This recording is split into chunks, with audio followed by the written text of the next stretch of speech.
Can I get some responses in the chat?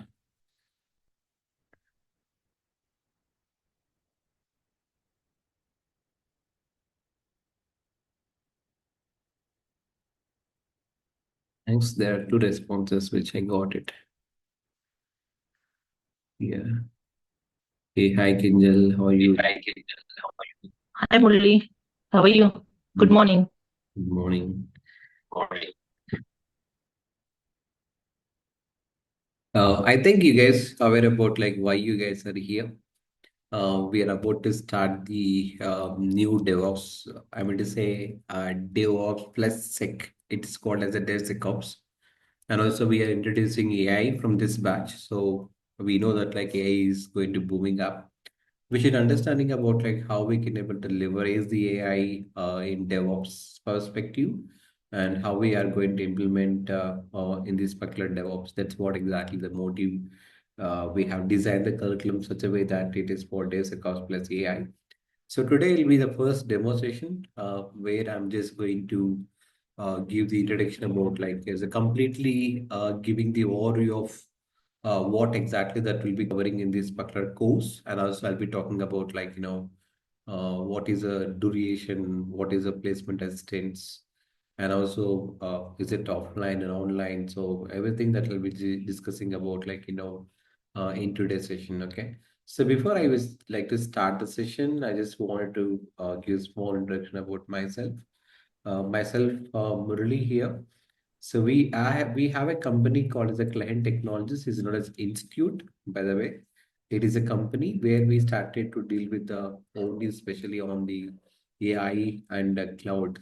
I mean to say like our company is basically dealing with the cloud migrations and setting up the automations by using DevOps tools.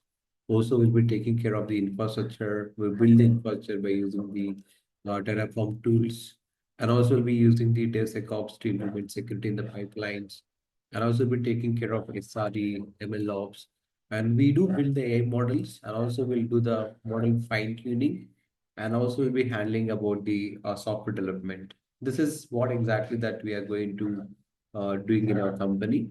So it is just like 1.5 year old company, but previously I worked couple of companies as a web developer. After that, I started my journey as a DevOps engineer. You guys can go to the LinkedIn. You can find the so much information about me and my company, what exactly that we are doing it. I don't want to talk much about it, but we are here to start the. I will just say we are here to give the real-time experience to the candidates. So I'll be into this trainings. I mean to say I have been into these trainings from last 5 years. There are some my previous batch students also there in this batch. They wanted to learn more about it. I'm happy to see them.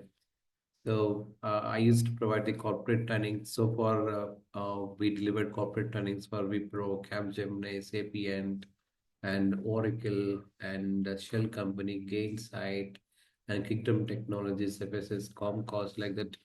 45 companies where we have trained, especially on this particular DevOps, SRE, and DevSecOps. This is what exactly that's my background, what exactly I do. So before I would like to start the session, I just wanted to have quick small round of introduction, like what exactly that you guys are doing, and what is your expectations and what is your experience. So I'll start from the Ahmad first. Hey, hi Ahmad, are you there?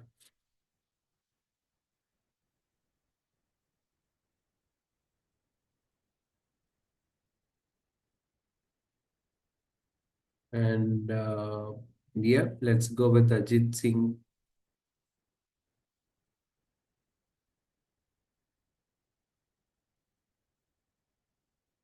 I hope you guys can able to unmute yourself. I have given the permissions, right? You have that option. You can just go ahead and unmute. Yeah. Uh, Anyone can voluntarily do that. That's fine. I'll give 5 minutes of time if anyone interested. It is all about like I just wanted to hear your expectations. That is nothing more than that. Yes. Hi, this is Uday Shankar, Yes, Venkat. and I have almost a 12.5 to 13 years of experience in IT. So the only purpose that I joined this session is to have a career transition.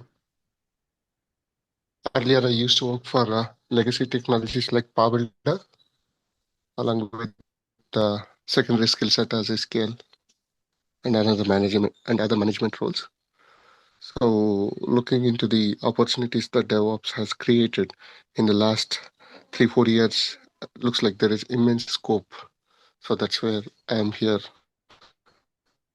Okay, that's great. Next. and wanted to explore more. Yeah, sure, Venkat. Anyone else?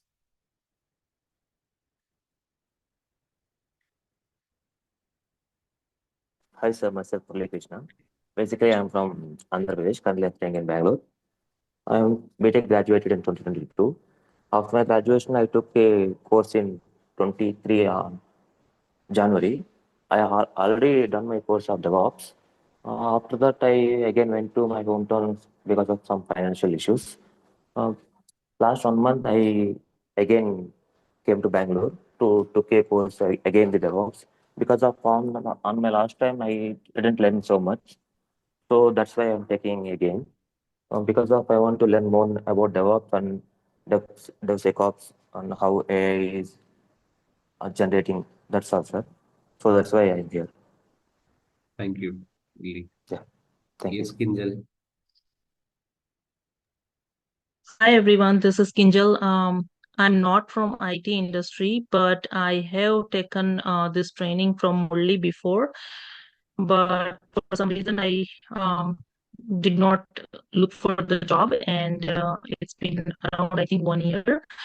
So now I have started working somewhere in the mortgage industry, but they are giving me scope for the IT if I want to move, and that is why I thought to start the training with Murli, since I loved his the way how he teaches us. And yeah, that is it. Kinjal, next. Hey, hi, I'm Shrestha. Yeah, I'm professionally worked as an analyst in IT storage and backup operations at Comscope, India, Hyderabad. So now I wanna upskill my career through this course where I can explore opportunities in current going IT industry. So that's why I'm being here today. Yeah, thank you. Great. Anyone else? Hi sir, I am Vijay from Karnool, in Andhra Pradesh, Yes, Vijay. and I am not I don't know, but any IT purpose and any IT jobs, but I interested in IT field, so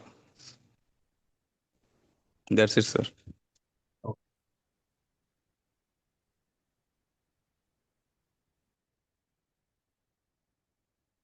I'm just moving. If you guys no one can unmute and talk about it, I'll just drag into the session. Anyone else there? Myself, Harshit Reddy, sir. I'm Yeah. from Kadapa. I have just completed my BTech 1 year before, and I'm staying at home itself. I'm searching for jobs, and I'm not interested in coding and developing, so I came to this field just as testing. I would like to learn DevOps and AWS and to get a job in these courses. That's it, sir. Great. Yeah. So can I move on it? Yep. Fine. Yep. So I'm just trying to set the context, what exactly that we are going to learn in this particular, I'll just take 40 to 45 minutes. I won't take much time. Okay. I'm just trying to give the complete over picture of the, to understanding about like what is DevOps. And also we just need to understanding about like why there is a security concerns. That's where we'll be talking about like, DevSecOps. And also we'll be talking about like, what is AI. and how AI it is going to help or to as a DevOps in the needs. It is going to overtake any industry, that's fine. But we'll be talking about like how it is going to help as a DevOps in the needs. That's what we'll be talking about it. And after that, I'm just trying to explaining about like what is we can say about like codes duration, and after that we'll be talking about like what is the placement assistance. I'll just give the facts. I don't want it to give the false promises or false statements over there. So definitely, I'm just trying to tell you about like what exactly that we are going to do in this particular course. So I'll just give some facts. How many students that we are placed, how we are trying to help the people to get a job. That is also I'll be covering in this particular the sessions here. This is what exactly the 5 points which I want to talk about the in today's session. Okay. So anyone aware about like what is DevOps here? You might seen that LinkedIn, Facebook, Instagram, Reels, everywhere it is very popular and trending.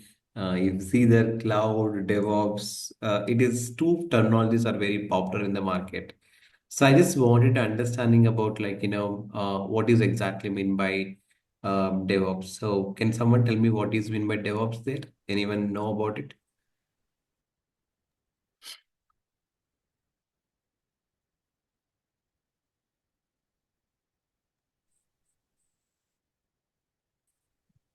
Looks like it is a continuous operation going hand in hand, CD, with continuous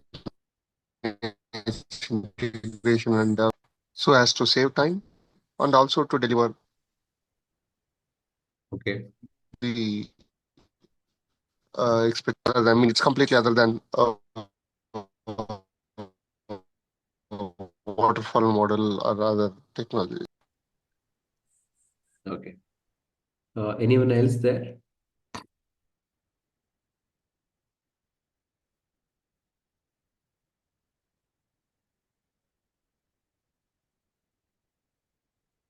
Yeah. So fine. The first we should understanding about like why DevOps came into the market. So I'll just start with the why DevOps came into the market. What exactly the problems exist in this traditional architecture, and how we are going to solve those problems in DevOps. First, I'm just trying to explain right now. After that, we'll just go understanding about like how DevOps is going to help you about it. So whenever we talk about something, it is called as a why DevOps. The first we should understanding about like what is meant by SDLC here. So whenever I talk about something, it is called SDLC. It is nothing but like, we should understanding about like software. Yeah. So we can see about like software development lifecycle, right? In this software development lifecycle, there are 6 phases that we have. The first, we should understanding about something. It is called the requirements gathering. That is the first phase of this particular SDLC. And the second point that we should understanding about like, it could be design phase. And the third point we should understanding about like it is a development phase. And the fourth one is nothing but like testing phase. And the fifth one is nothing but like maintenance. It is go for the deployment. And the sixth phase that we have to understanding about something, it is called as a maintenance, right? So there is a relation, definitely there is just with the DevOps to SDLC. If you want to understand, you will just need to wait for another 5 minutes. Let me just explaining about like what is meant by SDLC here. So whenever we talk about something, it is called SDLC. It's nothing but like requirements gathering. The second one we had to go for the design. A third one we had to go for development phase, and the fourth one we are just going for testing. And the fifth one, we can go for development phase, and sixth, we go for the maintenance. So let's say, for example, how this IT industry is going to work and how we are trying to build any product. Let's say, for example, I want to build an AI model for helping the students. Let's say, for example, the students are doing assignments, right? So we'll see if we go to any college or if we just go to any university, usually every semester they'll have some assignments which going to do by the students. Let's say I wanted to help students to bring such kind of models. So let's, for example, you have that requirement. How you are trying to develop this particular requirement? So what is the requirement first? So we have a client. The client has a requirement. They want this particular AI model for students. I mean to say we have to train the model and a particular subject. So whenever the student is going to give a prompt, it has to give the complete assignment. Let's, for example, if we go to ChatGPT, if we ask, like, for example, I want to write a code for the web applications. This is the requirement I have. This front end I required on these particular languages, the back end required on these particular languages. See, if you go into there, the ChatGPT, if you're going to give the prompt exactly what you need, you're going to get the complete the code, like whatever that you required, right?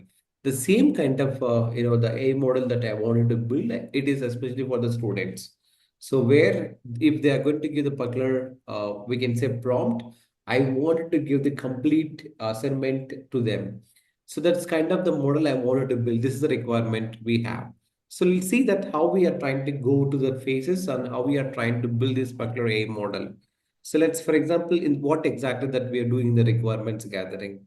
So requirements gathering is all about like where you're trying to communicating with the client and you're trying to get the complete requirements of the project. Let's say here you are the client and let's say I'm this particular software development team, or we can say like management guy. So every company has something it is called a sales team. So this is the guys is what we can call the front-end warriors of the company. If you want to sell any product in the market, definitely we need a sales team who is actually go to the market. They're going to promote this particular what we can say about like brand. For example, you see the Boost. Who is going to give the advertisement? The Boost, Virat Kohli, right? So the Virat Kohli is going to have a sales team. The sales team is going to make videos and they're going to do the marketing in social media. They're going to perform the ads. They're going to give the newspaper ads. This is something that we should understanding about sales, right? So now here, the sales team is going to communicate to this client. They're trying to understanding about like what exactly the client is required. So once they gathered all the requirements, there'll be something it is called technical team. This technical team is going to taking care of the capabilities of this particular our team. Let's say the client asks us to build this particular model on the Python, and we are going to check whether we have the persons there in the team or not. If we don't have the capable persons, then we go for the hirings, right? That is how the IT companies are going to hire the teams based on the skill set, based on the project, like what they have. So once we are just go ahead, I'm just trying to hire the team right now. So we just need to understanding about like how we can able to hide these particular teams. So once we have gathered all the requirements, we are going to prepare something. It is called as SRS documentations. What is exactly meant by SRS? SRS is nothing but like software requirement specifications. See, once we gather all the requirements, you're going to send it to the client to get the confirmation whether this is what expectation that you're trying to meet or not. That's the reason we should understanding about like what is meant by SRS, nothing but. So once we gathered all the requirements, then we go for the design phase. What is exactly meant by design phase? So design is something like, for example, you have the 1500 square feet of area in a Bangalore, you want to construct a house. Let's say you decide to construct a villa or you decide to construct a 2 BHK home. Before you are going to construct any house, you are going for approaching a architect. This architect it is going to give the completed plan how you want to build a house. Let's say you want 2 BHK house, there are 2 bedrooms and one hall, one kitchen, and you have to give some space for balcony, you have to give some space for prayer room. So this is nothing but like my requirement. You're telling to the architect. So based on your requirement, architect it is going to give the complete picture. It is what we can call the blueprint of this particular house. So once the constructor is going to start the construction of your home, this is how it is looks like. So that is where we should understanding about like what is meant by designing team. See, every organization there is something it is called as a design, or we can say about like a software design team. It is what we can call as a UI and UX team. See, their job is only to design the prototype of the applications. What is exactly meant by a prototype? So whenever we talk about something, it is called the prototype. It is nothing but like blueprint of your applications. See, you're trying to develop the web applications or you're trying to develop in the mobile applications. Any application that you're trying developing these particular IT companies, definitely we should understanding about like what exactly that you're trying to do that. So you have to create something it is called as a blueprint. So as per the blueprint, the client understanding about what actually that you are trying developing here. So this is what we can call the wireframe in technical language. So this wireframe, you're going to send it to the client. We ask them to see the wireframe, and once this particular to the client is going to get it done the wireframe, then we have to go for the next phase. So what is exactly that next phase is nothing but like our development here. So whenever we talk about something, it is called the development. It is nothing but like, where actually you're going to write a code. See, you are not writing code anything anymore. AI is basically doing all our job. So there are different AI tools like, ChatGPT, or you have something, it is called Bold.new. You have Divin, you have Canvas code, and there are many tools are there for the coding part. You don't need to code anything, even if you don't know about the Python, you don't know about Java, or you don't know about Go language, it doesn't matter about it, bro. So you can able to develop the application like whatever that you required. So based on the prompts, it is nothing but like how you are trying to talk to your AI model. It is nothing but like prompt engineering. So here you see the about there is something it is called as a development team. This development team is basically uh, going to write a code from the beginning. I mean to say they will gather the requirements from this particular team. We are going to share the wireframe to the team. We are trying to set some expectations. This is how my applications looks like. You want to do the coding on this particular the languages. Let's say, for example, if the client required to develop the front end on the HTML, they go for CSS, or they go for something it is called JavaScript, or for the backend, they might use something it is called as a MySQL here, or they may use something it is called as a MongoDB here. So like based on the different the languages, what exactly that we should understanding about like how we are trying to the build these particular applications. So if you just look at my screen, this is how that we are trying to understanding about like you have to build your applications. You see about like first we have to go for the source code, and after that you're trying to build the MySQL or MongoDB. It is for backends. It depends on the client. Some clients they ask us to do it on Python. Some clients they ask us to do it in a Go language. Some clients they ask us to do it in C Sharp. Depends on the client and which language they wanted to build applications. We go for the development phase. Now here there is something it is called testing, right? So once you develop the application by using these particular programming languages, so what is the need of the testing is basically, see, before you're going to release any product in the market, let's say for example you wanted to purchase a BMW car, or you wanted to purchase a Tata car. So before they are going to purchase, before you're going to purchase, or before they're going to release any model in the market, they will do some test. Let's, for example, they'll do something as a crash test. That means if I'm just going to driving at 100 speed per kilometer, so if I'm just going to hit some vehicle, what exactly the consequences I'm just trying to face? Is it the vehicle is going to provide the safety for the human who is driving the car, or the passengers who is sitting on the car? So this is nothing but like testing is very important, right? Let's say, for example, before you're going to send rocket onto the space, there are a lot of test cases that we can perform, because you have to check the satellite communications, you have to check the stress testing. So let's, for example, if I fire this much, so which is my rocket is going to blast or not. So like there is sensors that we have tested, whether the other sensors are working fine or not. So once you leave the rocket in the space, what functionalities that you're trying to do that. So everything you have to test it very clearly, each and every component. Then only if all the test cases got passed, then we are going to release this particular rocket in the market, right? That's where we should understanding about like testing is playing very crucial role. The same way in this particular software also we have something it is called as a manual testing. Or we can see instead of manual testing, I can say about like the functional testing, and there is something it is called as a non-functional testing here. What is exactly meant by the functional testing and non-functional testing right now? So when you say something, it is called as a functional testing. It is nothing but like how the functionalities are working. So let's say non-testing is nothing but like, for example, if I'm getting 1 lakh customers towards my applications, will you able to handle that load? That's everything that we should understand here. So testing, we're going to do it in two purposes. The first one, you should understand whether it is able to handle the responses or request. And second one, we should understanding about like functionalities, right? What is the purpose beyond that means? We have to check whether we are meeting the client requirement or not. That's what, right? See, finally, I have to satisfy the client. That's what is my ultimate goal. They should satisfy the requirements what they have given. We have given the expected output. See, for example, if I go to biryani center, if I would like to have a biryani, if I have more expectations, like they'll give good taste, and they'll use good ingredients so that it will give the good taste, good for healthy. So if I go to the restaurant, if that is not matching with my expectations, obviously I'm going to provide the wrong feedback to the customers, right? That leads, like the business is going to fall down. The same thing, testing is also same way here.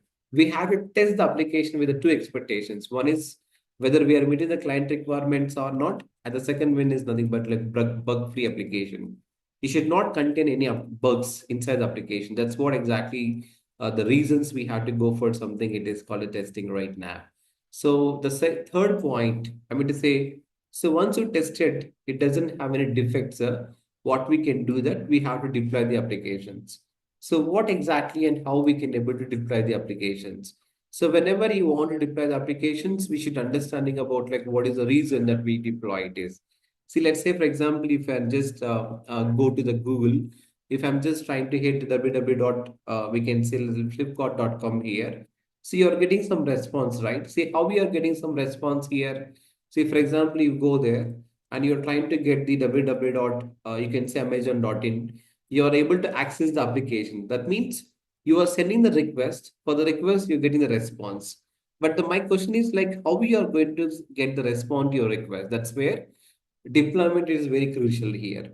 See, if you are IT engineer, you are in IT sector, you guys know about like there is something it is called dev environment, there is a QA environment, there is a UAT environment, and there is a production environment. So when I talk about something, it is called the UAT is nothing but like user acceptance test here, right? So when I say something, it is called production, it is nothing but like where actually your application is running. See, whatever the Flipkart that we have deployed, and it is works 24/7. That is the reason my clients will able to access the applications, right? That means the application we should deploy in the production environment, so that actually where the application we have to deploy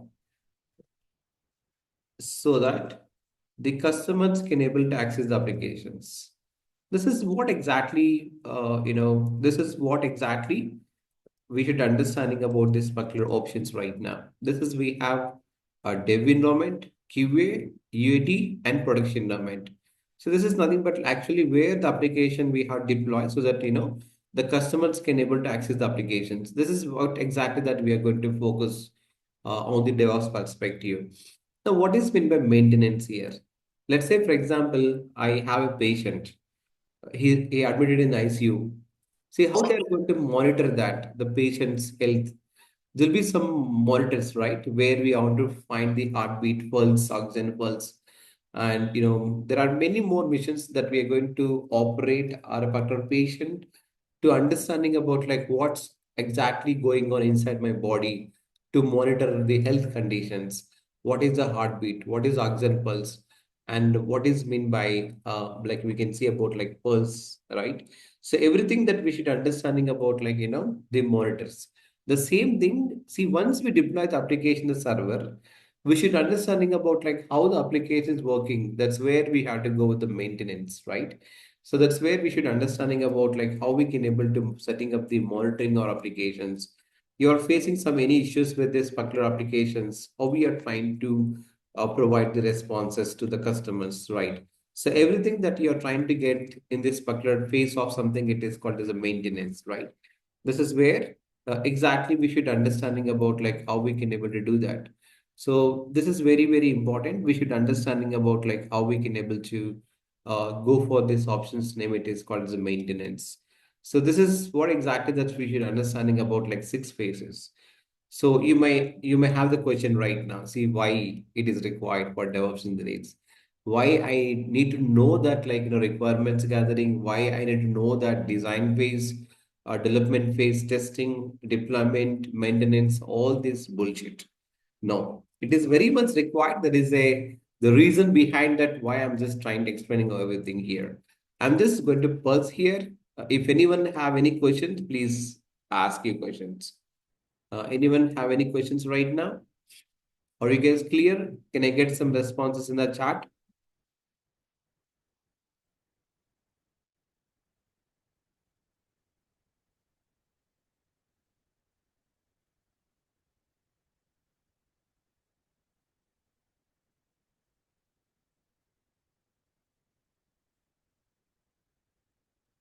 Great. I can see about like many people are getting responses.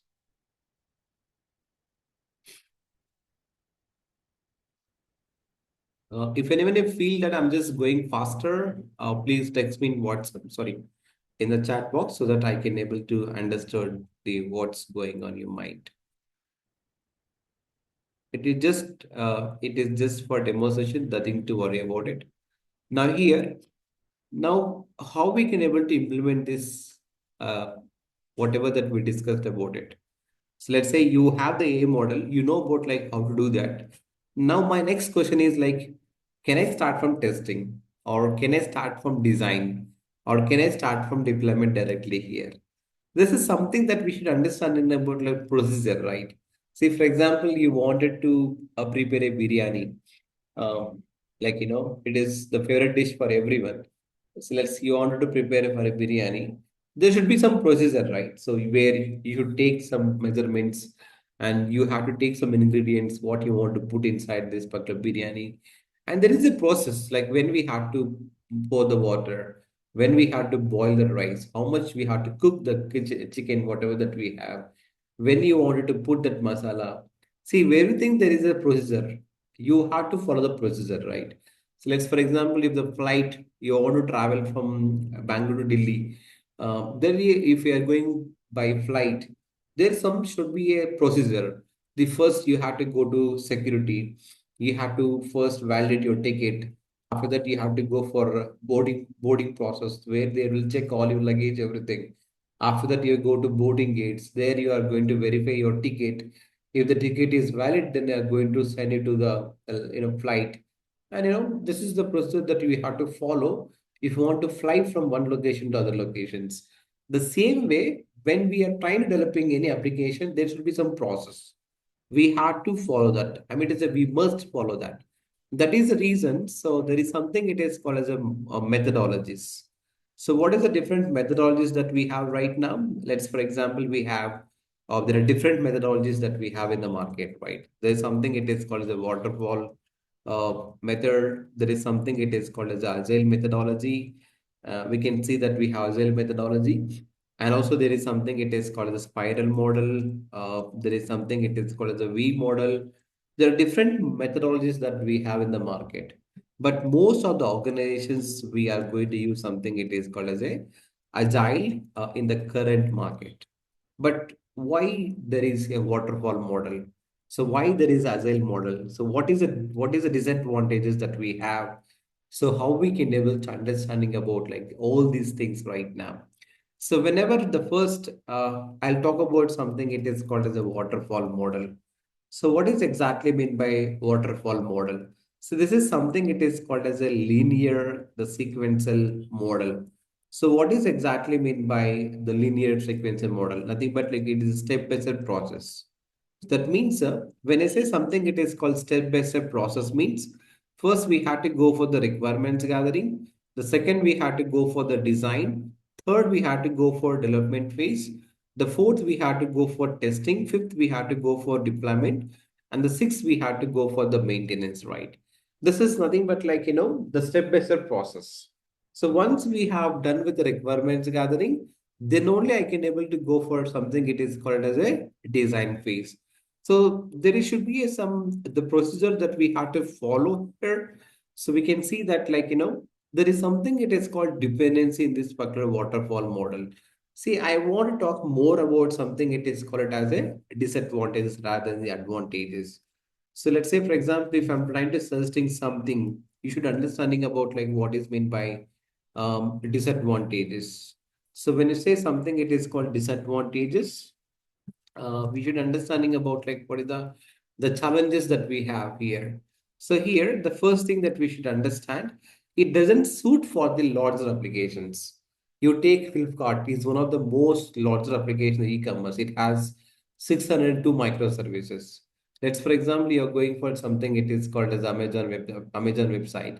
It is one of the larger applications. You see Hotstar, Geo Hotstar, or you just go for any Alibaba.com there. You go for the Book My Show applications. That's all what we can call as the big applications, right? We should understanding about like what are the disadvantages that we have means it doesn't suit for the larger applications. It can handle only a small scale applications. If the scale it is very high, it doesn't suit for it. And the second disadvantage is very important that we should understand. There is something it is called dependency here. What is exactly meant by dependency here? Dependency means, see, first, if I complete the design, then only I can go for something it is called the development phase. If design is not done, I can't able to move to something it is called it as a development phase. This is something that we should understanding about like what is meant by design, what is exactly development here. See, once I done with the development phase, testing, then I can move the testing phase. So before testing, they should must complete this particular development phase. That's the reason there is something it is called dependency here. Now, here the customer doesn't have an overall picture about like what's going on my applications. So what is exactly it is? Let's, for example, you see you're trying to constructing a house. If you go to every day visit the site, then you'll understanding about like what's going on my site, right? So let's say the client has given the requirement, you're trying to deliver the application, you're promised to deliver the application within the 1 year, right? This is the time deadline which I have in front of me. I want to complete this applications. Up to that 1 year, the client, we don't have any picture about what's going on the application. That's where we should understanding about like this is a disadvantage in the waterfall model. So because we have to give more priority to the customer satisfaction. If the customer is satisfied, you are going to get the business. The customer is not satisfied, you won't get the business. That's where we should understanding about like this is disadvantages here. See, we had to focus more on the customer satisfaction. If the customer is satisfied, definitely we should understanding about like how we can able to get the more business, right? So the first we should understanding about like small applications. Then we had to go for dependency, and we had to understanding about like we don't understand what's going on here. So this is where we should understand disadvantages. And there is something it is called the resource utilizations. What is exactly meant by resource utilizations? Let me explain that. See, until development completed, the testing team doesn't have any work. They can come and they can go, they'll get the money. So because of that, you are not utilizing your resources properly. That is also one of the problem that we have. So this is what we have to understanding about like disadvantages, right? To overcome the disadvantages, we are moving for something it is called as a agile. So what is exactly mean by agile? How we are trying to go for the agile model, right? So agile is something it is called as a iterative process. What is exactly mean by iterative? So we should understanding about like what is meant by iterative process. See, it is nothing but like continuous process. See why agile is very popular. Let me explain that. So it is also kind of the methodology which right now, if you join in a Wipro, if you join TCS, if you join HP, you've worked anywhere, definitely every organization is going to use something it is called different methodologies, right? So everybody is trying to adapting something it is called as agile. So why? Because we have something it is called as sprint here, and we have something it is called as a the scrum here. So what is exactly meant by sprint and what is exactly meant by scrum here? Let's say I want to develop this particular AI model. That is our requirement, right? So the application is going to break down into different models. We can say the modules. Let's say first one, the front end is one module. And after that, you have to create the ASR model is one module. And we can see about like there is something the Vishwar model. We have to create this particular model is one requirement. And after that, what we can do, you have to prepare the backend where we can able to store your data. You have to train the model. You're going to get the data from there. It is nothing but like data sets that we have to prepare. So this is nothing but like, complete the breakdown of my applications. Now here, if you just go with the Agile model, the first This is what exactly that we can do it. We are going to break down the application to different what we can say modules. We are trying to set time limit. See, for front end, we have a separate team. For building the ASR model, we have separate team. See, after that, there is something it is called as a whisper model, right? So when you go for the whisper model, there's a separate team that we have. To implement the backend, we have separate team that we have. See, for each and every team, you are going to set a deadline. Okay. So when I say something is called deadline, is nothing but like time period. So within how much time I want to complete this particular applications.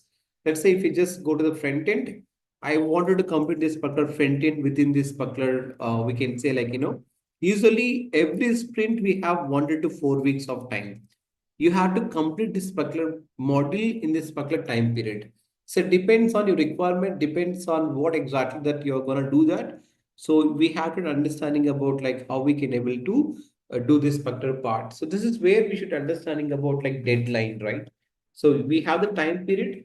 We have to complete this particular project on this particular time period. See, let's for example, you have the ASR team. They want to complete the project within this particular 1 to 4 weeks of time here. So it may be extend because of if you're not able to complete, if you need feel that you need more time, we will try to talk to your manager. You are going to get additional time, but this is how the sprint it is going to work. So let me show you about like there is a picture. You'll understanding about like what exactly this particular agile. So in this particular agile model, the basically we should understanding about like sprint, right? So we can just look at my screen. When you go for this particular the sprint, you see about everything right now. This is the best example. I'll just take about it. I'm just trying to say this. Yeah, that's fine. Let me just go to here. I'm just trying to look at my screen. Yeah, this is how this image looks like, right? So look, whatever that we discussed so far, you have something, it is for the plan. Once again, it is not clear. I'm just trying to get the one more picture. Yeah. This is clear. I'm sorry, I'm just wasting your time. Yes. Okay.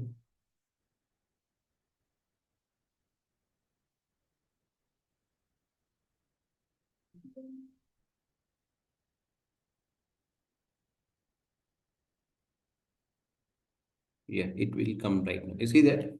The whatever that we discussed about like, SDLC, the same thing that we can able to see that.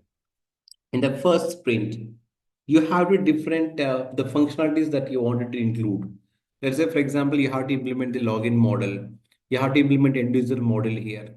Let's say if you just go to the first, we had to go for the planning. We had to go for the design. Then we had to go for development phase, testing phase, deployment phase. See, before you're going to introduce the feature to the market, you're trying to review that here. The best example is the WhatsApp, guys. You see, when the WhatsApp came into the market, we don't have the much features, right? It has text, it has video call, it has a voice call. Apart from that, the features, whatever that you have seen right now, where we can able to make the UPI payments, where we can able to put the status, we can hide the profile feature to someone if we don't like someone to see your profile picture. Also, we can able to update the status. It could be like one minute video. Previously, it is not allowing the 50 seconds, 30 seconds. It has some limitations, right? And also there are so many features like we can able to disappearing messages. There are many features they introduced by this particular WhatsApp, the same thing that we should understand over there. So we have this particular design, development, test. See, any service or any feature that you want to release in the market, the first we should understand they have to review these particular options right now. That's where we should understanding about like what is exactly meant by review here. So review it is basically how we can able to review these particular applications. After that, if there is any bugs that we have, we are trying to talk to the customers and we are trying to rectify that particular bugs. And if there is no bugs, if the customer is satisfied with the feature that what we are trying to implementing, so they are going to launch this feature here. That's the reason every sprint they're going to involve this particular the client discussion call before we're going to release any feature.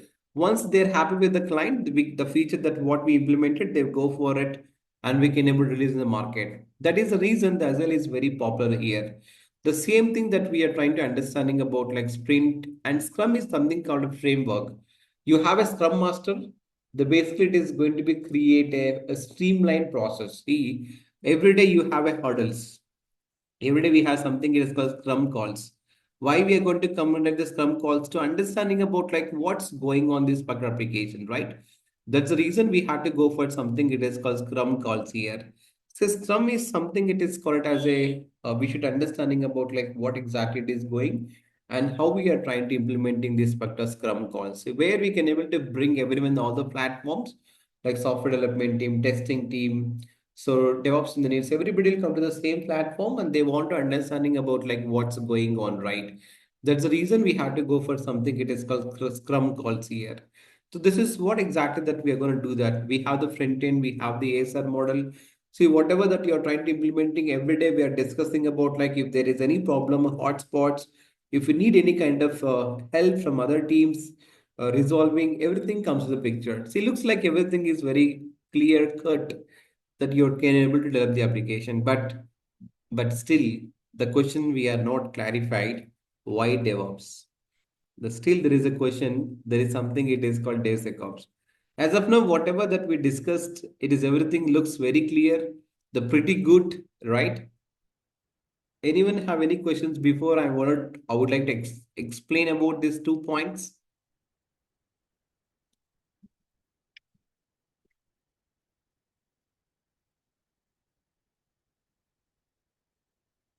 Can I get some response in the chat if you guys are clear so far?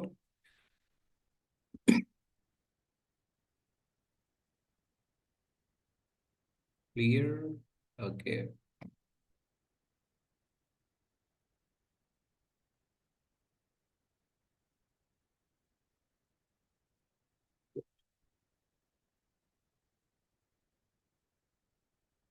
Yeah.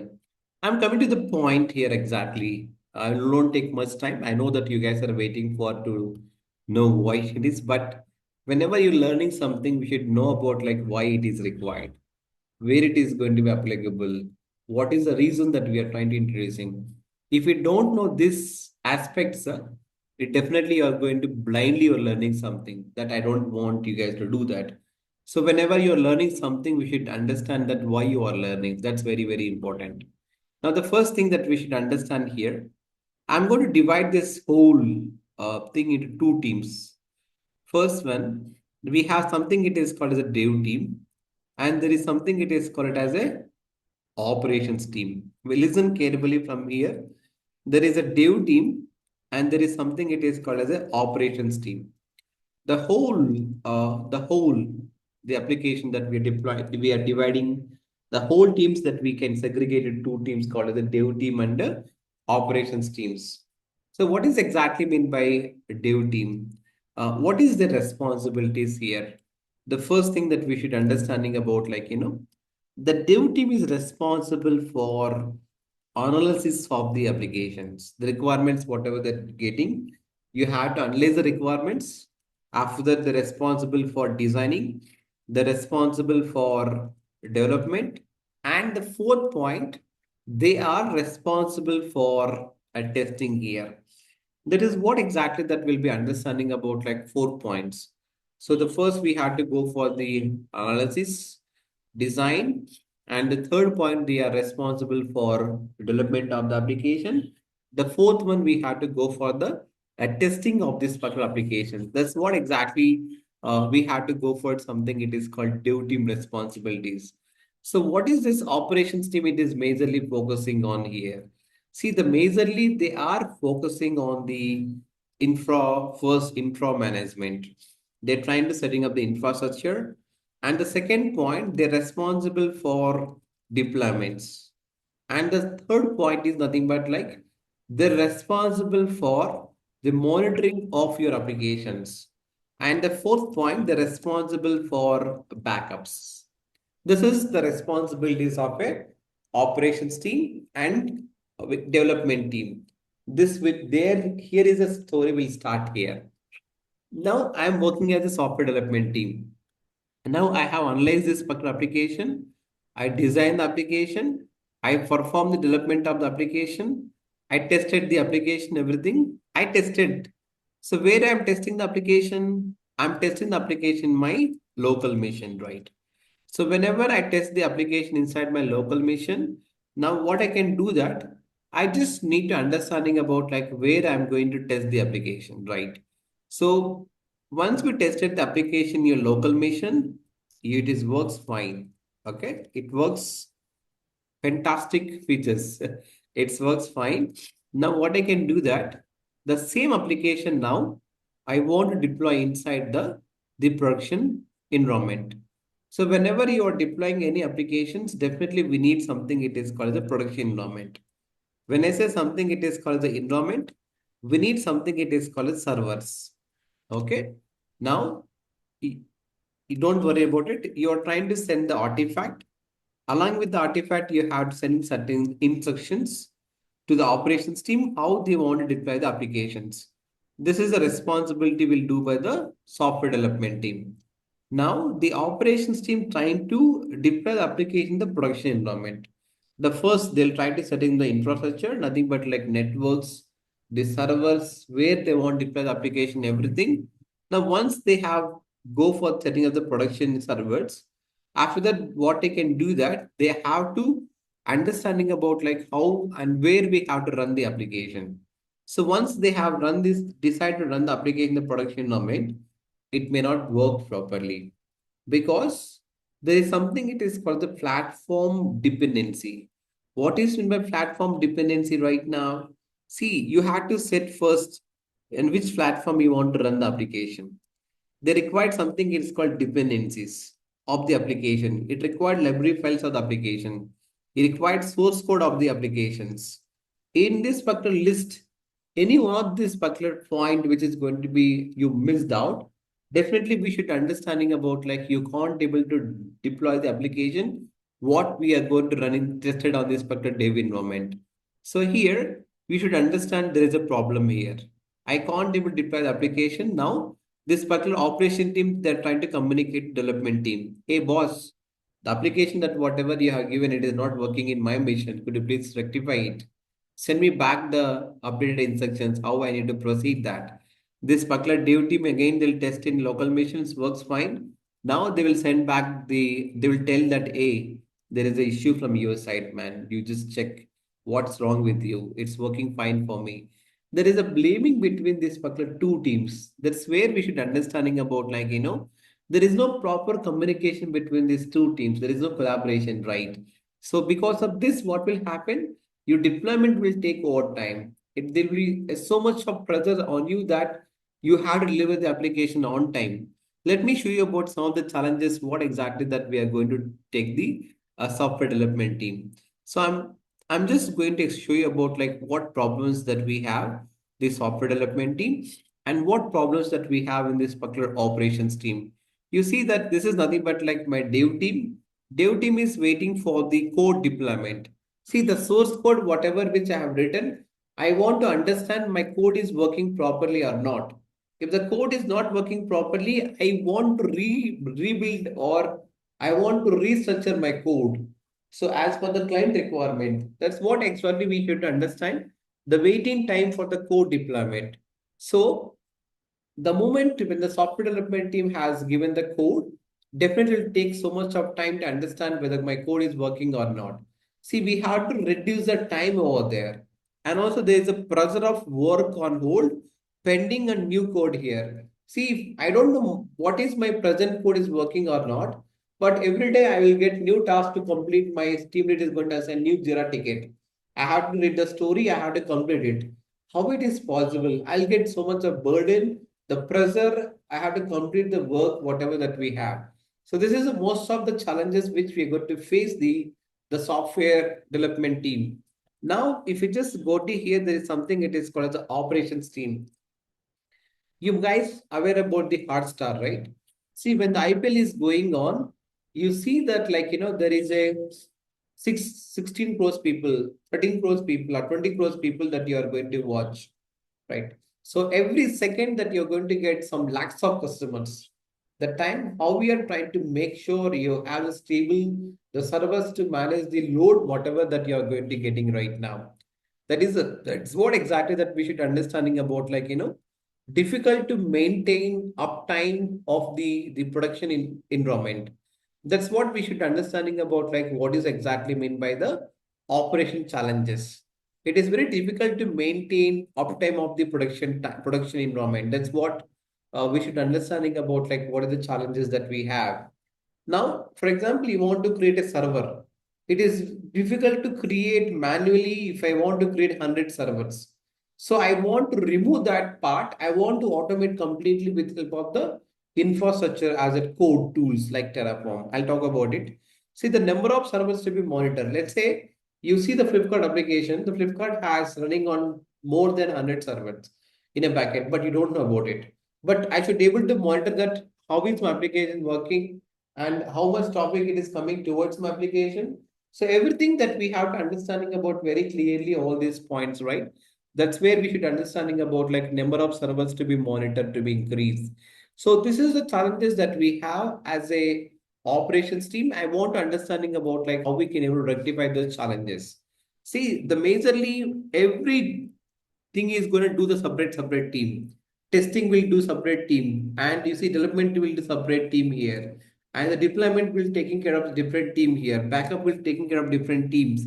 So if you want to develop any application, definitely we just need something. It is called as a communication collaboration. We understood about very clearly there is issues between this particular all the teams. There is some challenges that we have. Now we should understanding about like how we can able to overcome the challenges that whatever that we have. That's where DevOps is basically came into the market.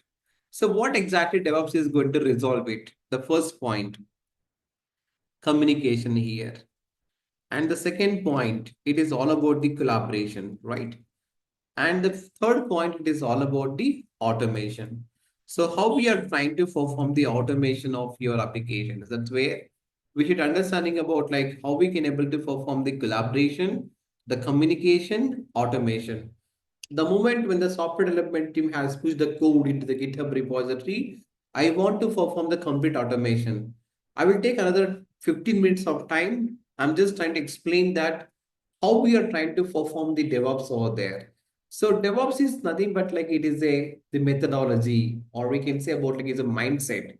So many people, when I say about like what is DevOps, they'll say about it is the operations and development team, the collaboration. No, DevOps is beyond that thoughts, beyond that whatever that you're thinking here, because every project requires different kind of mindset. The mindset, the culture transformation, which is brought by the DevOps here. See why the DevOps is engineers are getting 40 lakhs package, 50 lakhs package, or 10 lakhs package. See, one of my student he got 98 lakhs per annum as a package in US. We should understand why the companies are going to pay that much amount whenever you are going to get this particular amount right now. So that's where we should understanding about like what exactly DevOps is going to playing a crucial role. Let me explaining about like what is exactly meant by DevOps. You see that DevOps is a combination of a culture, the philosophies or practices, and for everything we are going to use the tools over there, so that the moment the software development team has to push the code, we are trying to get the code and we are trying to automate the complete thing right now. So it is going to increase an organization ability to deliver the applications and the services at high velocity. So every company is required the 4 points basically. See, the first thing, we have to deliver the application faster phase. For example, you guys know about Jepto in India. There's a Blinkit. Why those two apps are popular nowadays? Jepto just ruling a delivery market. Why? Because they are going to deliver the application, the product within the 10 minutes. So they have this business strategy. They have the different outlets where they can able to deliver the application within the fraction of seconds, right? That's how they are going to deliver the applications. The second point, we should never compare with the quality. So higher quality. And the fourth point is nothing but like lesser spending. I don't want to spend much amount of money, but I have to get the quality of the product. And the services, whatever that you're trying to provide to customers, it should be available to the customers every time. So this is nothing but like 4 points that we have right now. The faster delivery, higher quality, lesser spending, and availability of this particular 4 features. If you want to implement all these 4 features to any application, definitely we need something, it is called as a DevOps. With the DevOps only it is possible. There is no other methodology that is not going to be make it possible for the features that whatever that we discussed. If any of the organization is not delivered the application on time, definitely you're going to lose your business. If you don't maintain the quality, you're going to lose your business. The features, whatever that you're implementing, you are not giving these sub features to the customers, you are going to lose your features. That's where we should understanding about like all these options right now. It is nothing but like fast delivery, higher quality, lesser spending, and availability of these applications here. That's exactly we should understanding about like how we can able to manage or how we can able to do all these things right now. So DevOps is nothing but like in a combination of a culture, philosophies, set of practices, and set of tools right now. So organization can able to deliver the application, the services at higher velocity. That is the reasons why we have to go for something it is called as a DevOps here. You see, it is going to improve the product's faster pace, enable the organization better serve their customers, and compete more efficiently. So that's where we should understanding about like why we require something it is called as a DevOps here. So this is what exactly DevOps is going to perform right now. So if we just go to adopt the DevOps, what exactly the advantages that you're going to get? The faster solutions, increase efficiency, continuous improvement performance. But if you want to achieve everything, we should understanding about like how you want to improve everything. This is what is called as the DevOps life cycle.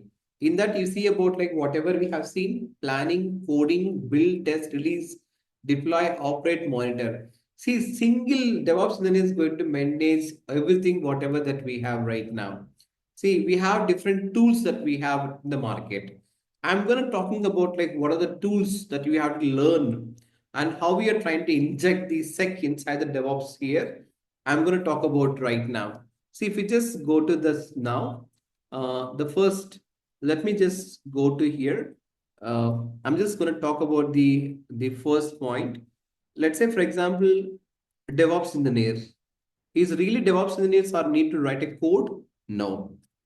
And DevOps engineers will never write any code, but you should understanding about like how the code is working. What is the front end? What is the back end? So that's the reason we should understanding about like what exactly it is and how we are trying to implement this particular DevOps right now. So let me explaining about like how what are the tools that we have and how we are trying to create this particular the options that whatever that we have right now. So the very first step, we had to go for it. Let me just draw the diagram so that I'm just trying to explain that how we can able to write this particular or how we can able to use the different tools which you required and how we can able to create this particular different tools.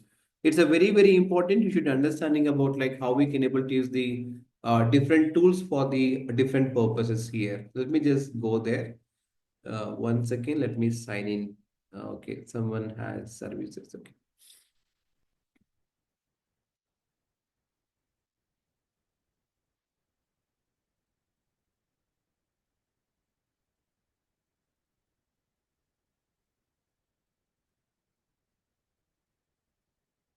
Okay, so I'm just trying to go there. Let me just try to click on the download. I'm just trying to click on the create. Yes.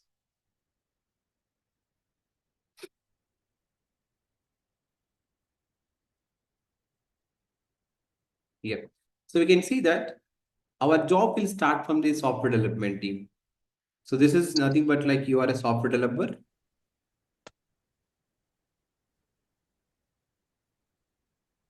When the software development team write a code, what they can do that they are going to push the code. So where they are going to managing all the code, you are going to manage all the code inside the GitHub repositories. So once you have written the code and you're going to manage the code in the GitHub repository, and after that, what we have to do that, we should understanding about like what is the next step. See, if we are writing the code, if you want to collaborate with the different team members, if you want to store the code, definitely we have something, it is called the GitHub. So GitHub is what we can call it as a code repository, where we can able to store all the code inside the cloud platform. So anyone can able to access anywhere in the world. That's the reason we have to go for the code repositories, right? Now, once we have the code, what we can do with the code? Now everything is going to developing this code by the, we can see that we have something, it is called as a AI tools, right? Now I want to check whether my code is secure or not. So how we can able to check the code is secure or not? See, for security, we are going to use something, it is called SonarQube server. It is nothing but like static application security testing tool, which is basically to find the vulnerabilities. It is going to find the bugs. It is going to find the code smells. See, whatever that we have, everything it is going to perform this particular code quality with this help of the SonarQube server right now. So if you just look at my screen, this is where exactly that we should understanding about like what is meant by SonarQube server. So SonarQube is basically going to perform this SAST here, nothing but static application security testing, which is basically going to understanding about like, how can we do this particular security right now? Because my code should be secure. Hackers should not be hack your applications. If don't want to hack your application, we should understanding about like, how to identify these particular vulnerabilities in your applications. That is where we should understanding about this particular, how we can able to do that. See, if I have something, it is called as a 1 million lines of code they have implemented. It is very difficult as a human to understand, as a human to analyze each and every line of the code. That is the reason we have something, it is called SonarQube server, which is basically going to help you to check this particular code automatically. So once we have the code, then what we can do that, you have to build the application. See, the software development team, whatever they have developed the application code, we can't deploy the whole application source code like that. We had to create a package. It's nothing but like artifact. You want to download any software from the Google and you want to install on Windows machine, you are downloading this package. What is the package here? .exe file, right? There is something is called .msc file, or you might see something it is called jar files. You might see something it is called the war files. What is exactly it is all about it? So this is nothing but like artifacts, or we can say about like artifact repositories, right? So you wanted to build the complete application as a code, or we can say artifact. We have to use something it is called as a Maven. So Maven is nothing but like, it is a build tool.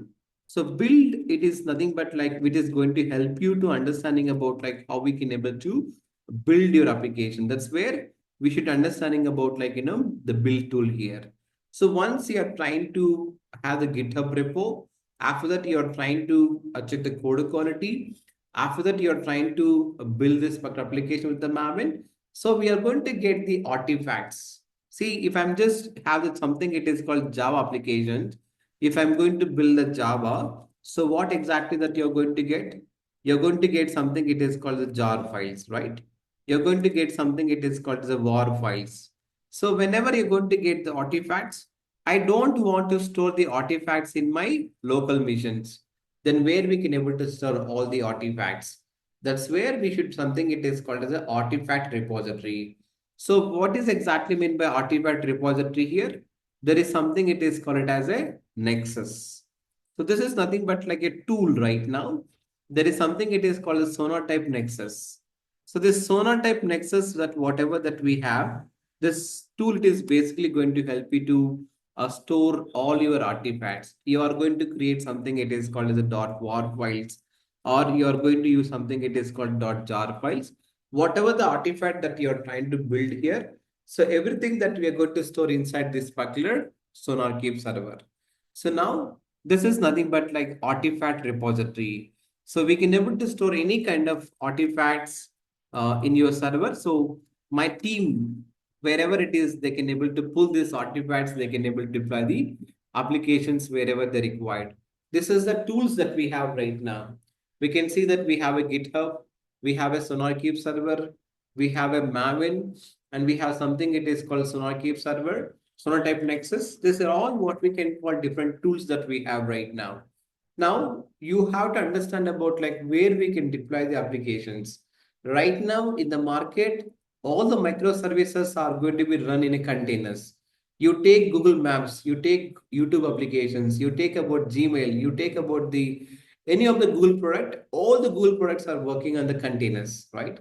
You see, YouTube is never have a downtime of their applications, and you see Gmail service never giving the and nothing but like it is not down anytime. We should understanding about like how it is going to provide the all these kind of features right now. That is where we should understanding about something it is called as a how we are going to manage all application containers. See, don't worry about the tools. We'll be discussing about like everything like one by one. Now, if you just look at my screen, this is nothing but like tool that we have, right? So if you want to create a containers, you want to deploy the application in containers, we have something it is called Docker here. See, Docker is one of the most powerful and much demanded in the market because right now everything is in containers.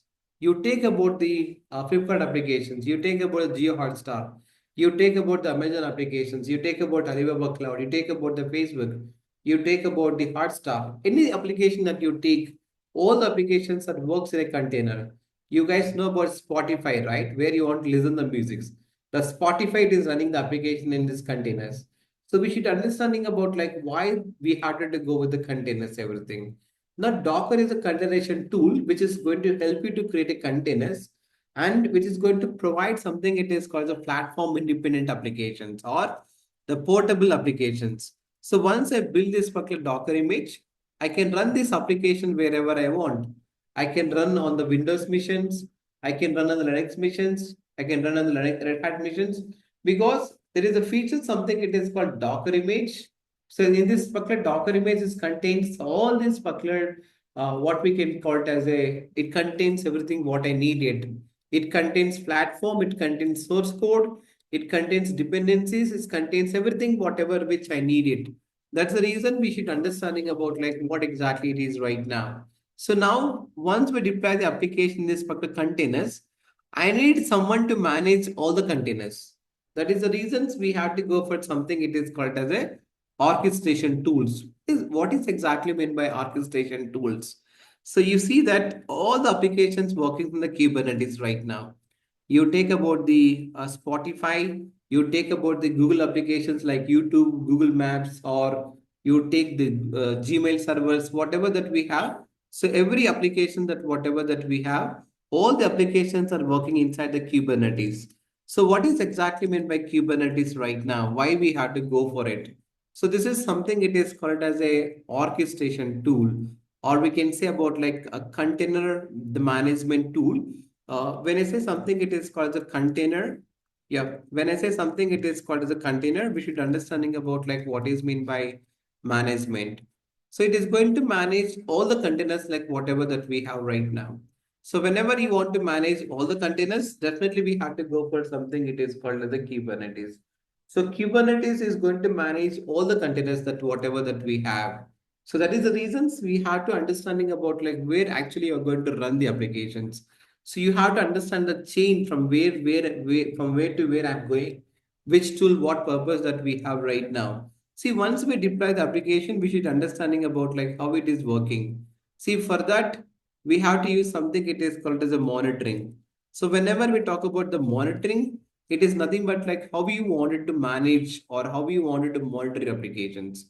See, for that, we are going to use something it is called as a Prometheus. Yep. And we're going to use something it is called the Grafana here. So these are the different tools that we have, which is basically going to help you about like, how we can able to monitor and how we can able to manage your applications. That's where we have to understanding about like all these options right now. We can see about like we have this particular SonarQube server. We have built tool it is called as a Maven. You're trying to storing all the artifact in this particular Sonatype Nexus over there. You're trying to deploy the application the containers. To manage all the containers, we are having something it is called Kubernetes. See, if you learn Docker and Kubernetes full-fledged 100%, definitely the job is yours. See, most of the companies, for example, if I just go there, if I'm just go for the LinkedIn, I will show you about like what is the facts, why we wanted to the focus more on this particular Docker and Kubernetes. If you go to any job profile, every job is much demanded something it is called as a Docker and Kubernetes. See, for example, if we go to something, it is called DevOps in the names.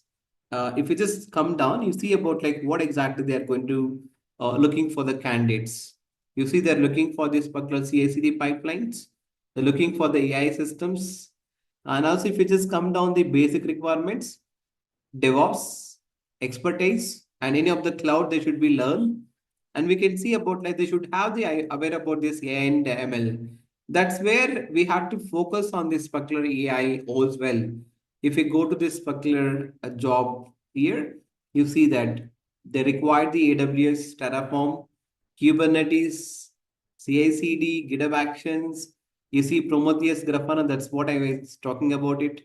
And you see about like if you just go to any definitely anything, any job market, definitely they require something it is called as a this particular tools, whatever that we are discussing right now. So whatever that organization is required or industry is required, that's what we are keeping in this particular course curriculum. Now, I want to do automations. Whatever that we have discussed so far, I want to do that everything is automations here. See, automation is nothing but like without human, I want to perform all these activities automatically. See, for that we have to create something it is called the pipelines. CI/CD means continuous integration. CD means continuous delivery deployment. Why we have to do this part? See, the moment when the software development team has pushed the code, the moment when the software development team has pushed the code, my Jenkins server pulls that code, and after that is going to give the code to SonarQube server to check the code quality. Once we done with the code quality, then it is going to build the application. That's where we have to go for the Maven. After that, it is going to push the artifact. It is going to push the artifact to the Nexus server. And after that, you are trying to deploy the application in containers. After that, we have to deploy the application in Kubernetes. See, everything, whatever that we are going to do that manually, everything it is going to perform by automatically this particular DevOps right now. So Jenkins is going to do all these jobs. It is trying to setting up the monitoring dashboards. See, with the Jenkins, we can able to perform the 7 Cs. When I use the word called as a continuous, is never-ending process. See, until the application is running, my automation pipeline has to be run. Because everyday software development will write a code and they'll push the code in the GitHub repository.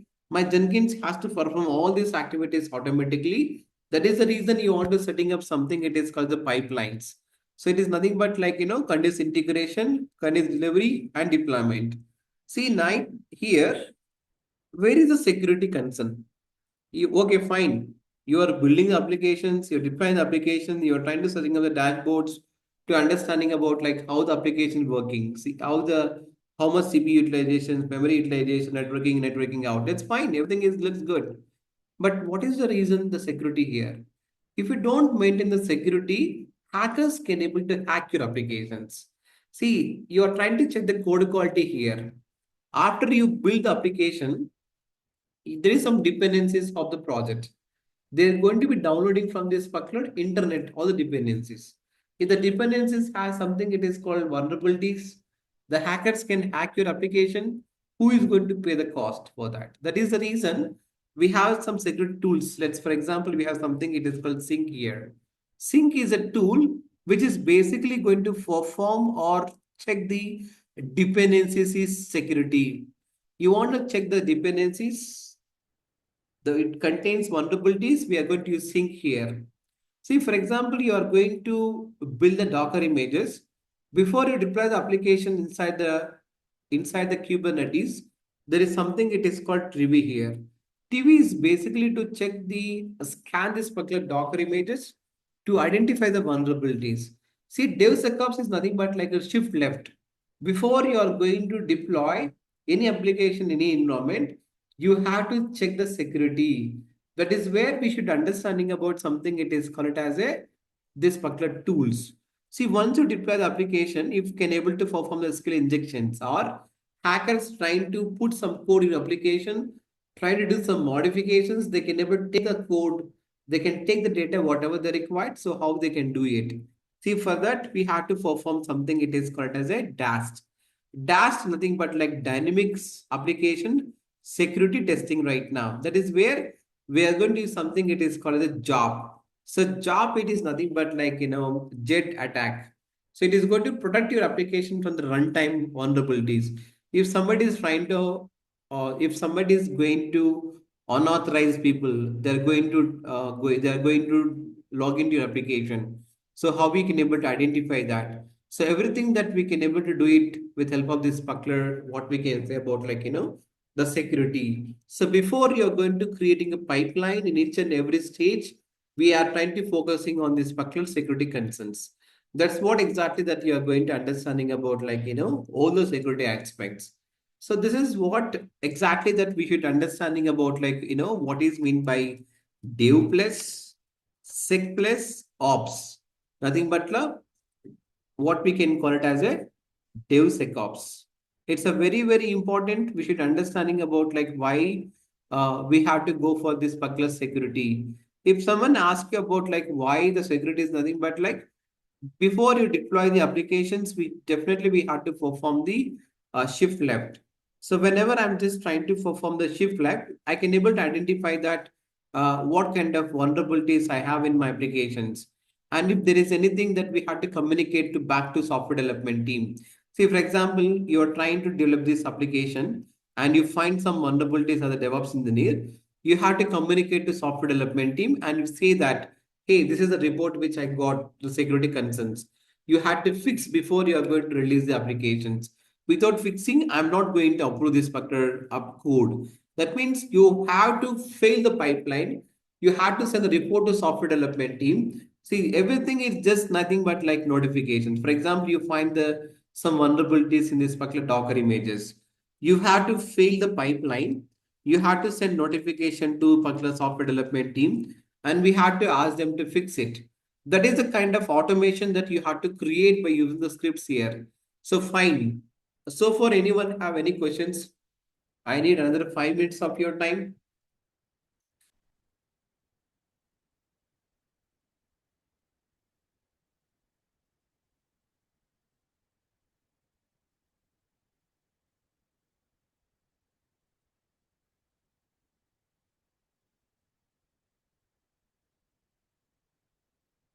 What response I got? Great. You have to understand the purpose. That's it. You are going to learn in detail about the going forward sessions. But now I just wanted to make it very clear about each and everything. Anyone have any questions? You can raise your hand. You can ask. I can clarify your questions before I just move on it.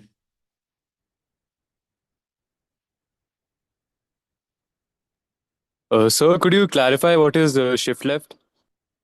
See, for example, this is your left.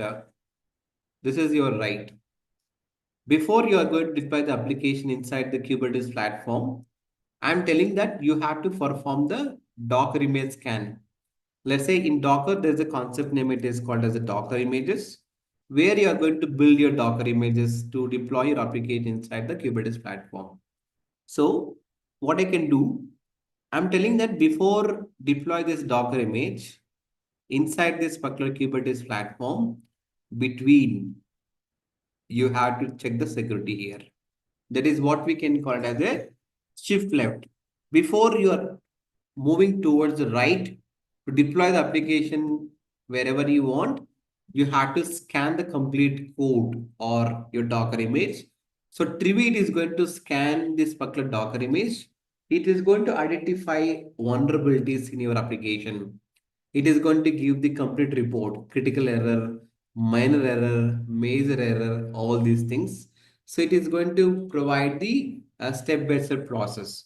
So once we get the report we have to check and you're trying to send back to the software development team. They have to fix that issues. Once they fix the issues, again, they can able to push the code inside the GitHub repository. Then my Jenkins will automatically pull that code. It will send it to the SonarQube server to check the code quality. It will build it. After that, it's going to again come for the scanning. If there is no vulnerabilities, now I'm asking to deploy the application in the Kubernetes platform. That's what we should understanding about shift left. Clear your question? Yes, sir. Thank you. Yeah. Any other concerns from anyone? Shankar, do you have any questions here? Shankar, Kinjal, and Jyoti, Harshit.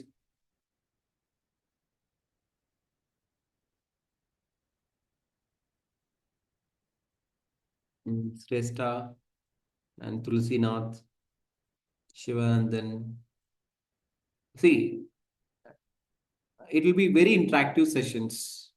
You don't need to worry about it because you have to understand the what is the reason. That's it. When you're going for in detail about each and every question, each and every tool, definitely I'll give some time to ask the questions. Okay. Now I see that no one has any questions, right?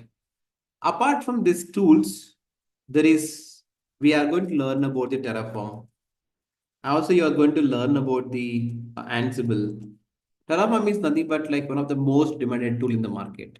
If we just go to here, just now we have seen one job description, right? They're looking for the Terraform, especially here.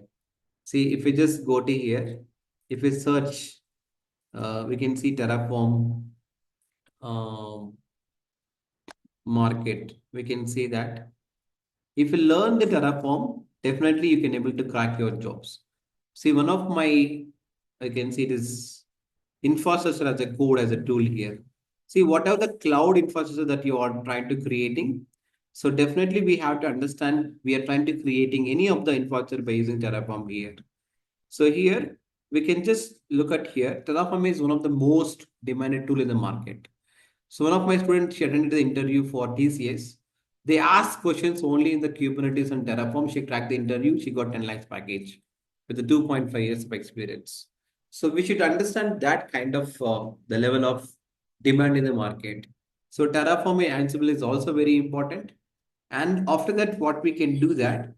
So we have to learn something. It is called as a GitHub Actions as well. So GitHub Actions is one of the most demanded in the market right now.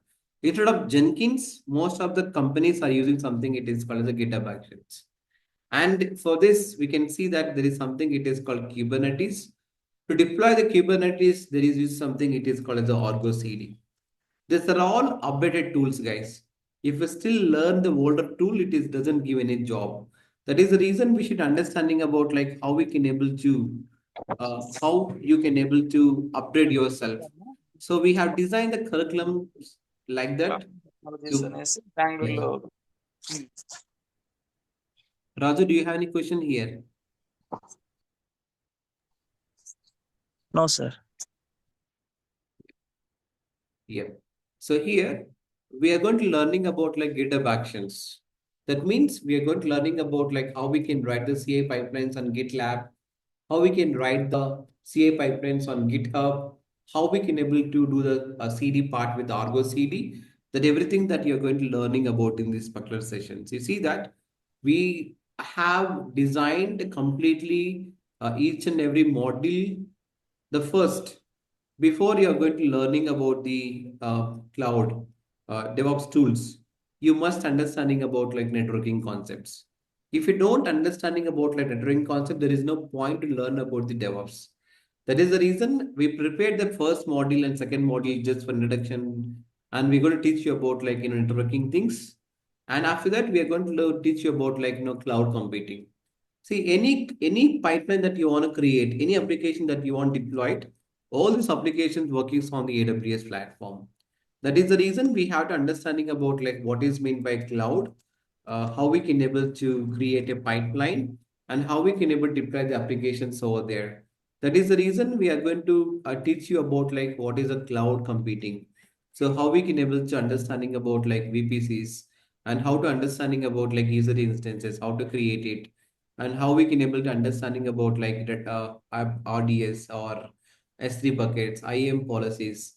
And once we learned about how we can able to create this particular auto scaling, load balances, everything, and we're going to teach you about like Terraform scripts, how we can able to create and automate complete this infrastructure as a Terraform as a code. And after that, we are just moving for the Linux commands because all these DevOps are working on Linux platform. That is the reason. So we are going to understanding about like everything here. So there is a question in this particular chat box, which clouds that you are trying to covering about it. So we are going to covering on the AWS, we are going to cover the Azure, and we'll be covering about like GCP here. So once you learn this particular AWS, Azure is very easy for us, and GCP also is very for us.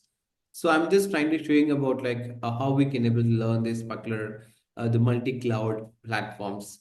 Now after that, we'll learn about the Linux commands. After that, you are going to learning about the GitHub, SonarQube server, whatever the flow which I have written the diagram. The same flow I'm just going to explaining about all the DevOps tools. First, you learn about GitHub, then you learn about SonarQube server. You learn about the Maven, SonarQube, Sonatype Nexus, Docker. We can say Kubernetes, Prometheus, Grafana. So everything that will be going for the step-by-step process right now. So every time once you learn the SonarQube server, you should understand how to create a pipeline for that. So you have to start setting up the Jenkins pipeline. You learn about the Maven. You should learn how to integrate Maven, how to create a pipeline. So we are going to learn from the scratch to in depth. That's the reason you see I mentioned about like GitOps, Argo CD, and security tools SAST, DAST, and Trivi. You see about like how we can able to use the best practices, how we can able to control the access, everything that we have mentioned. See, I have given only for the reference. It is not to marketing. Whatever we have delivered, I have so many testaments, but we put only a few things. And you see that many of my students got pleased. They got good packages. And recently, I mean to say last week, I can show you that message also. The last week, what I can say that one of my students is got placed as a DevOps engineer, and he got 4 lakhs package as a fresher. You see that.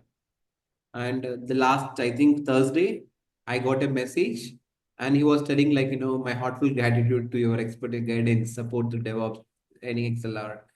And we can see that he got position as a DevOps engineer at Kellen Technologies with a package. He got fresher and he got 4 lakhs package. So it is depends on the company, which company that you are trying to doing it. And also recently, one of my students, she got placed in this particular TC with a 10 lakhs package with a 2.5 years experience. I invite them to give some guidance how they crack the interviews, everything. So here, if you coming to the duration part, definitely the duration I will not compromise. It will be 3 months duration. And the timings of these classes, look at 7 a.m. IST to 8:30 IST.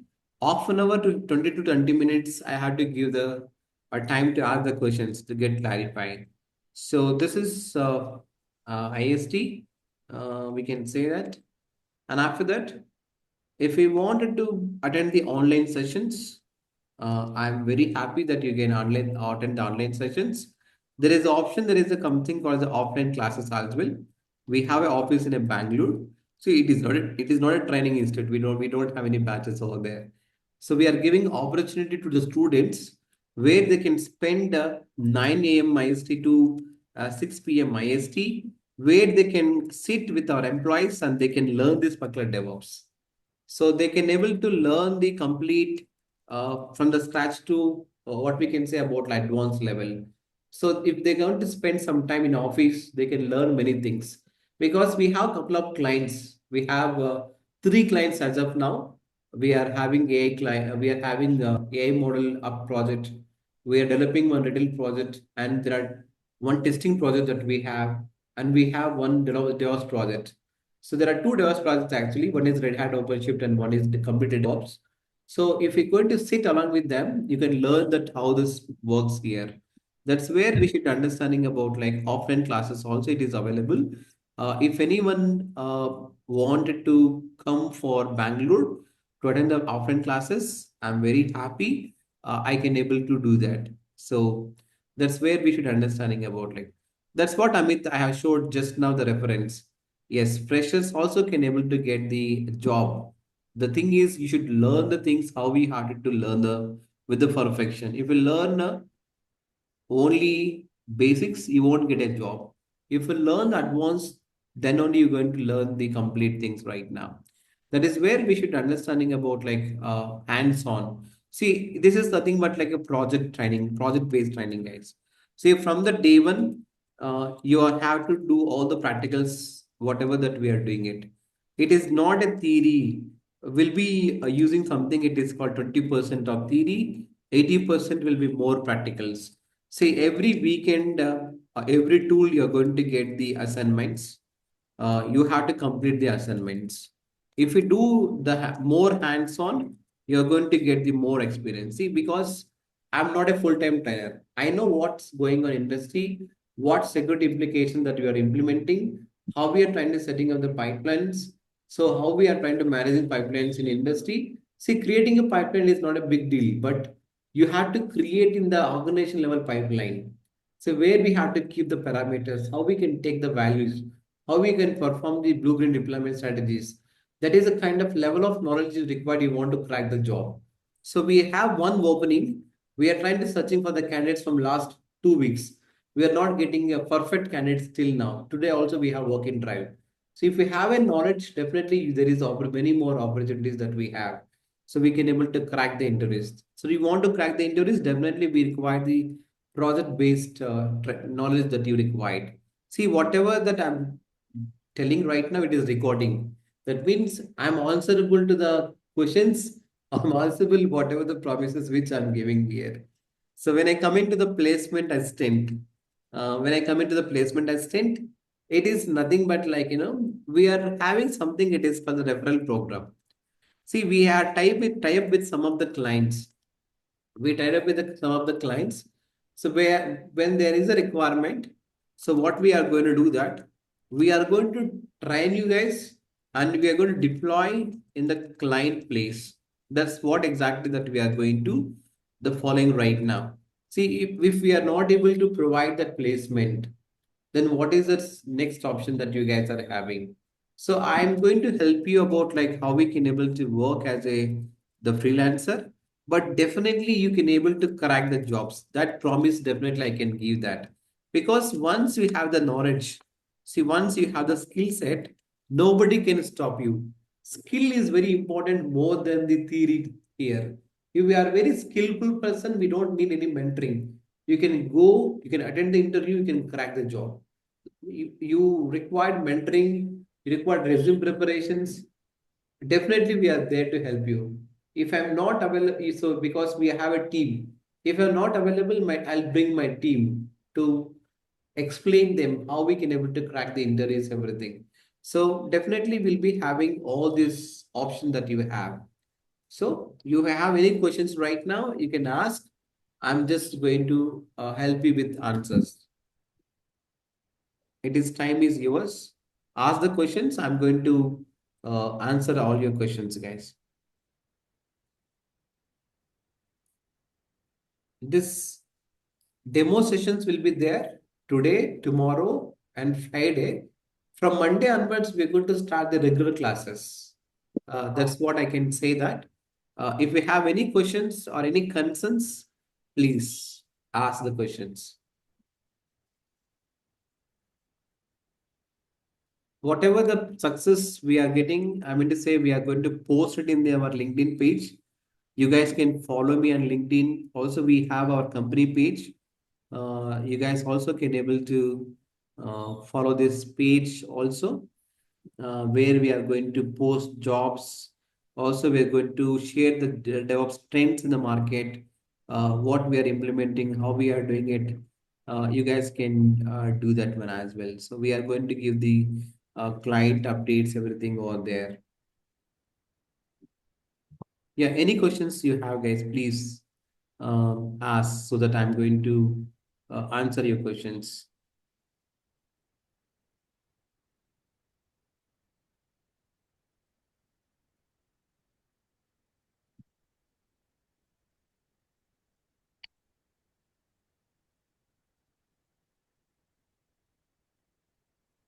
Yeah, any questions?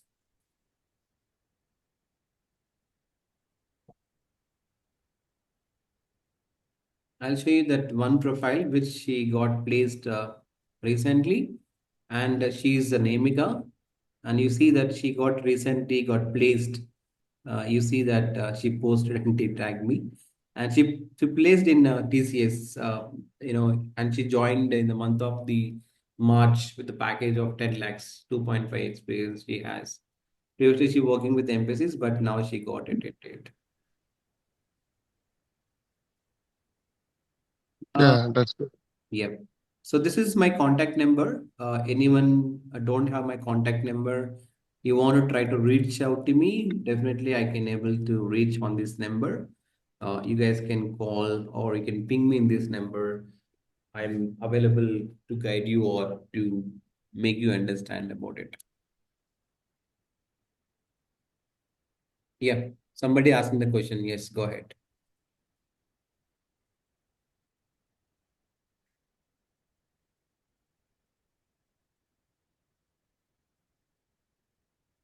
Yep.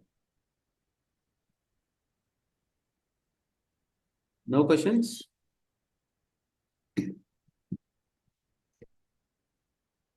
Shivanandan, you were talking. It is we are not able to hear you.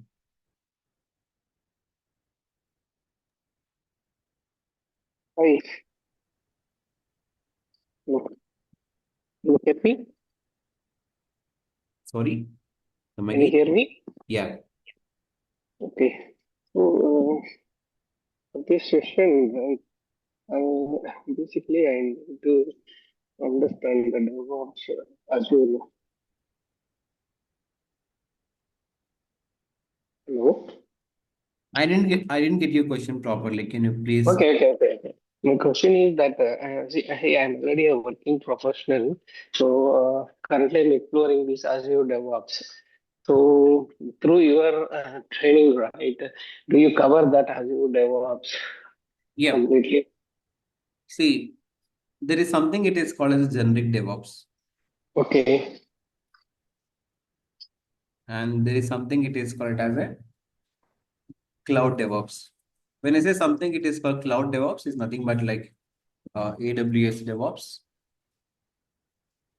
and Azure DevOps. If we go to that GCP, we have DevOps tools. So we should understand how to use these tools in this particular, this AWS. For example, if we go to this AWS, we have code commit, code pipeline, code deploy, code. We can see that build we have.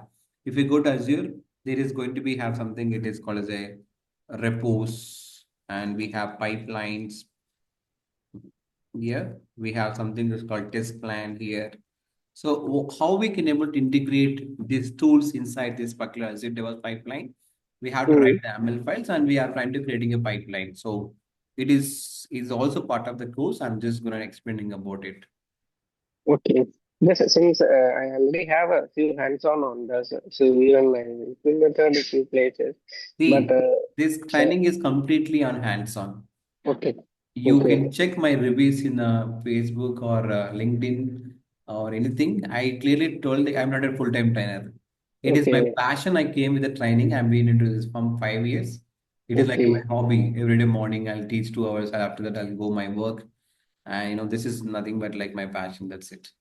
Yeah, good. I really appreciate it, and really you are doing really good.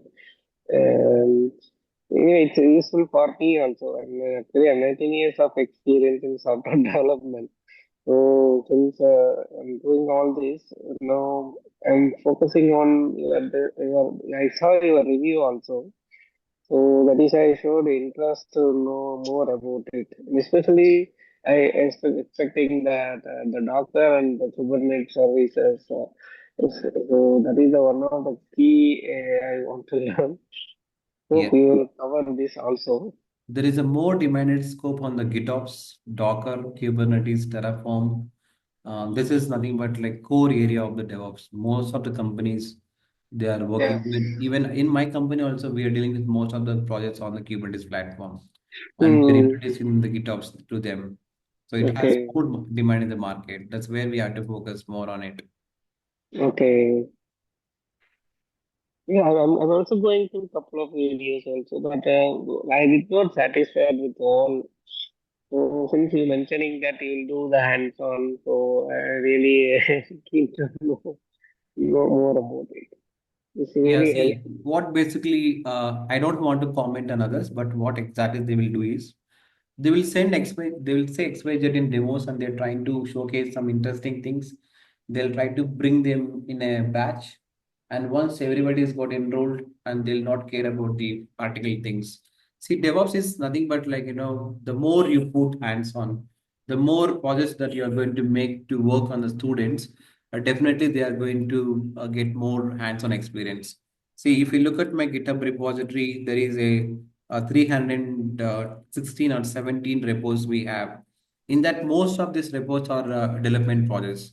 So what we do in this particular training period, we are going to give this particular repos and we'll try to, let's for example, if we go to that particular any application. See, it is not about single applications. We should understand about like how to create a pipelines for the multiple microservices. You see about like this is nothing but like one of the open source project. You should take this project and you are able to understand how to create a pipeline from the scratch. You are able to implementing all these particular tools that whatever that you are trying to learning, you are able to implement for these bigger applications, then you are the one going to be a superhero. So that's how we are trying to plan for this particular our training sessions. That's the reason we are taking 3 months, 3.5 months that we are taking to completely focusing on hands-on. Hmm. Yeah, it's very good. Even because your report also showing that some of the what is my expectation, especially the microservice portion.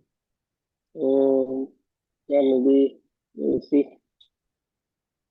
When Yes. is your batch start? Dates or it's a daily basis? This batch is going to start from the Monday onwards. This is today we have a demo session. Tomorrow Okay, we'll be having a technical demo session. After that, okay, Friday also we'll be having one technical demo session to make them understanding about what is the capabilities of the trainer. See, demos is nothing but like to understand what is the capable of trainer. So from the Monday we'll be having regular sessions. okay. So in your the next demonstration, will you going to cover up that on how you do the pipeline part? Yeah, Or? yes. Okay. I'll show you GitHub's pipeline tomorrow demo session actually. Okay. And with respect to the course fee, what is the course fee? All this information. Yes, you guys can ping me in WhatsApp so that I can able to share the browser and also I'll Okay. be sharing the codes fee as well. Okay. Okay then. Yeah. Thank you. Yes.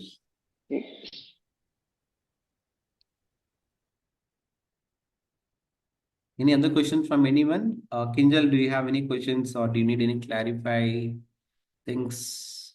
Raju, you have Murli, Priyanka, Shankar, Shrestha, Vasu. No, I don't have any questions since I sent you what I wanted, and I think everything is there. So let's see. And let me know if something is missing so I can able to connect with you offline. I can train you on that. Thank you so much. Yeah, I'm going to find out. I was trying to find one DevOps person, but I couldn't find in this 1 week.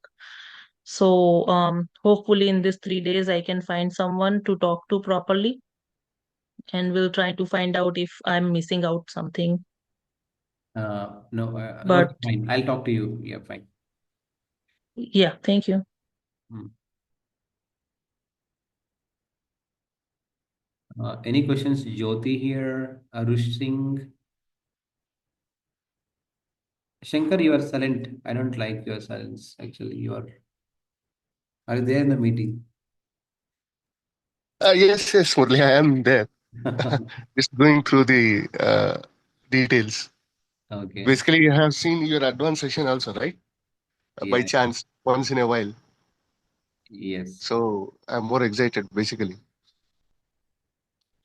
For me, this is kind of uh, could be a greater shift in my career. That's what I'm believing, with a good amount of a decade experience in the IT. So would like to thrive and associate with Clahan. Okay. And Shrestha, do you have any questions here? No questions. Thank you. Yeah, it's clear. No questions from my side. And somebody is Vasu. Two Vasus are there. Yeah, guys, thank you very much. I hope I'll see you tomorrow. I'll show you one pipeline, how basically that we can able to create it. The GitHub's pipeline I'll talk about in tomorrow's session. So fine. Thank you very much. I'll see you tomorrow. I think one of the Vasu is trying to unmute and speak. Yeah, yes, Vasu. No, sir. Clear, sir. Okay. Yeah, thank you guys. Have a great day. I had to go out for a drive. Yeah, thank you very much. Thank you.